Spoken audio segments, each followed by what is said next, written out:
Ashama harkafuun kabajamtoota daawwattoota keenyaa nageenyi keenya bakka jirtanitti isin dhaqqabu jennaa oduu isinitti himna.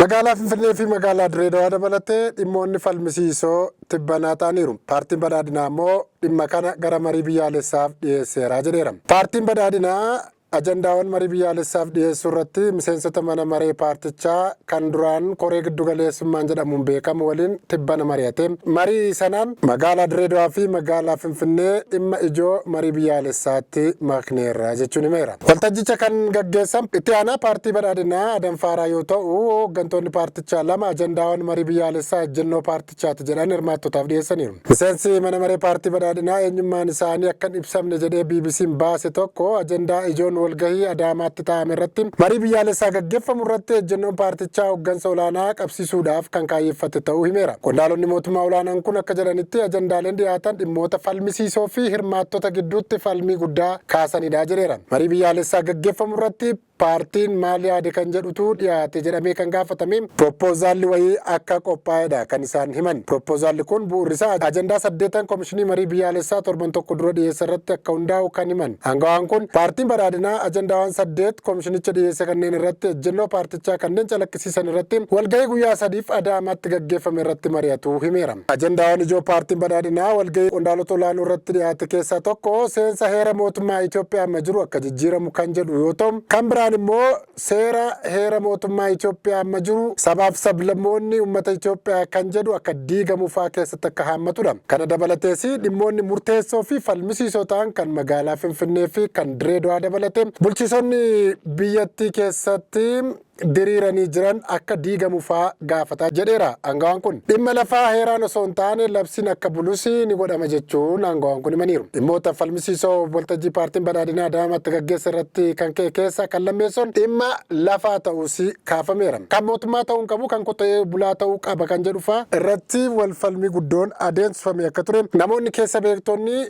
eeruu kennuun falmii kaasaa turaniiru jedha aangawaan bilchiginnaa. Akkasumas caaseffamni naannolee bifa haaraan akka gurmeeffamus kaafameera. Kun ammoo falmii guddaa kaaseera. Keessattuu qaala'insa jireenyaa, jijjiirama qilleensaa fi akkasumas rakkoo hojii dhabdummaa biyya kana keessatti babal'atee jiru dabalatee amma immoo dhimmoonni falmisiisoo fi uummattoota biyyattii kana gidduutti wareegama guddaa baasise. Keessumaa qabsoo Oromoon gaggeessaa ture keessatti dhimma maaster pilaanii fi dhimmi lafaa fi abbummaa lafaa akkasumas abbummaan magaalaa Finfinnee fi Dirreedawaa yeroo hedduu falmisiisaa ture amma deebi'ee ka'uunsaa immoo madaarratti ashaboo firfirsuu akka ta'e natti mul'ata jechuun aangawaan kun kaasaniiru.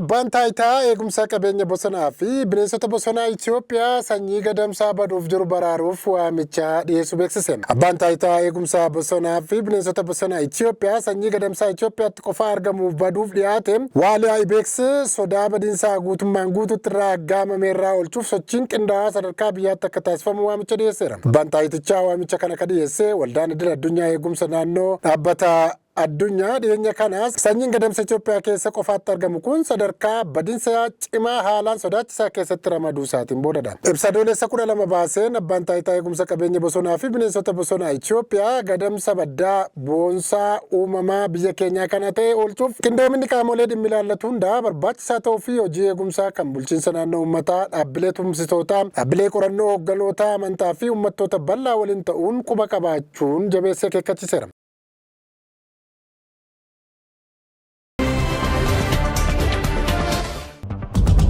Sararri daandii qilleensaa Paakistaan hojii gaggeessaa olaanaa daandii xiyyaaraa Itoophiyaa duraanii Tawaldee Gabra Maariyaamiin muuduu beeksiseera. Daandiin qilleensaa idil addunyaa Paakistaan erga gara dhuunfaatti jijjiirame to'annoo bulchiinsa isaa gara dhaabbata waloo garee daldalaa Ariif Habiib Group jedhamutti dabarfameen booda hojii gaggeessaa olaanaa duraanii garee sarara daandii xiyyaaraa Itoophiyaa kataan Tawaldee Gabra Maariyaamiin hoogganaa haaraa godhee filateera. Muudamni kun investimentii haaraa argamuun deeggaramee kaayyoo kasaaraa daandii qilleensaa biyyaalessaa kan hambisuuf xiyyaarota barnoota ammayyeessuuf riifoormii hojii gochuuf balalii isaa babal'isuuf tarkaanfii jalqabaa dursa fudhatamuu danda'a jedha aangaan biyyattii. Miidiyaan Bloomberg nama dhimma kana beeku tokko wabeeffachuun akka gabaasetti yoo ta'e fi Tooldeen Gabramaariyaam dorgomtoota dhiyoo keessaa tokko akka ta'aniif egaa adeemsi barbaachisu muramee booda ifatti ni beeksifamu jedhamee eegameera. Gama biraatiin miidiyaan Arab News akka gabaasetti ammoo dhanneen qilleensichaa hamma mirkaneessi nageenyaa xumuramutti ifatti beeksisuurraa of qusateera jechuun gabaaseera.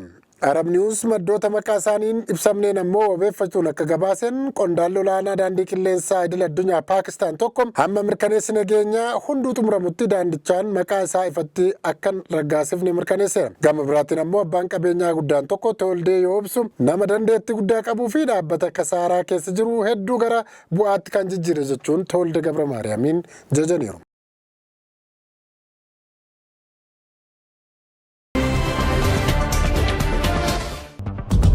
Afrikaan kibbaa duula farra godaantota irratti gaggeessiteen namoonni 53,000 ol ta'an biyyaa baaseera jechuun beeksisteetti. Mootummaan Afrikaa kibbaa duula to'annoo godaantotaa jechuun lammiilee alaa 53,000 ta'an biyyaa baasneera jechuun dhaadateera. Lammiileen Itoophiyaa 10,000 Afrikaa kibbaa keessatti hojiiwwan akka daldalaa fi kaan irratti bobba'uun hojjetu. Haa ta'u malee sababa fincila godaantota irraa kan ka'een yaaddoo guddaa keessa turan. Kaan ammoo qabeenyi isaanii jalaa saamamuu himanii mootummaan Itoophiyaa mootummaa Afrikaa kibbaa waliin dhimmicha irratti dubbachuu malee nama meeqa akka achii baase garuu lakkoofsaan hin ibsine. Mootummaan biyyichaa erga fincilichi jalqabee godaantonni 10,000 akka biyyaa baafaman himeera. Irra caalaan isaanii Maalaawii, Zimbaabuwee, Moozaambiik irraa ta'uun mootummaan himeera. Ammasii godaantota biyyaa baasuun itti fufee waan jiruuf lakkoofsi kun dabaluu akka danda'udha kan dhaga'ame.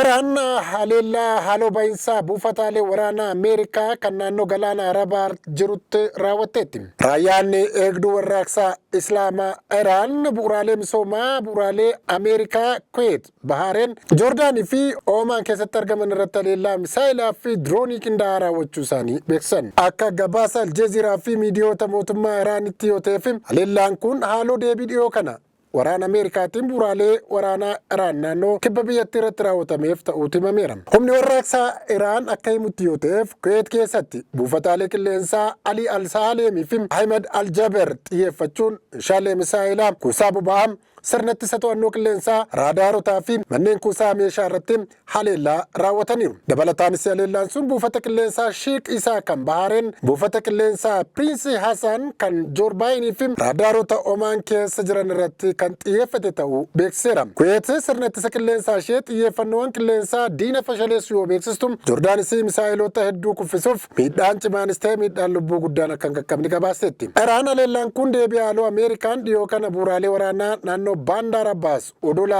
Qeesham Siriik Jaask jedhamuu fi bakkeewwan qarqara galaanaa biroo irratti raawwatteef kan ta'e dhiyeessiteetti. Teheraan haleellaa Ameerikaa kuni bu'uuraalee misoomaa siivilis miidheeraa jetteetti. Ameerikaan gama isheetiin sochiiwwan ishee dandeettii Iraan kan meeshaa qaxxaamuraa fi yabala galaana gufachiisu miidhuu irratti kan xiyyeeffattu ibsuun misaayilonni fi diroonota Iraan irra caalaa isaaniif fashalaa'uu fi miidhaan lubbuu waraana Ameerikaa irratti qaqqabe kan jirre beeksisteetti. Akka gabaasa Rooyitersitti yoo ta'eef haleellaan dhiyeenya kana walitti bu'iinsa Teheraan fi Waashingten jidduutti hammaatee jiru keessatti tarkaanfii olaanaa ta'uusaa agarsiisa. Iraan ajajaa misaayilaa fi diroonii Ameerikaa naannoo galaana Arabaa keessa jiran irratti tarkaanfii fudhachuun darbaa ulaa bishaan Harmuz cufuuf akeekkachiisa kennaa turuun ishee ibsiteetti. Qondaalonni Ameerikaa garuu wal'aansoo fi shakkii hammaataa kana keessattis daandiin ulaa Harmuz ammallee daldala addunyaaf banaadha jechuun himaa jiru.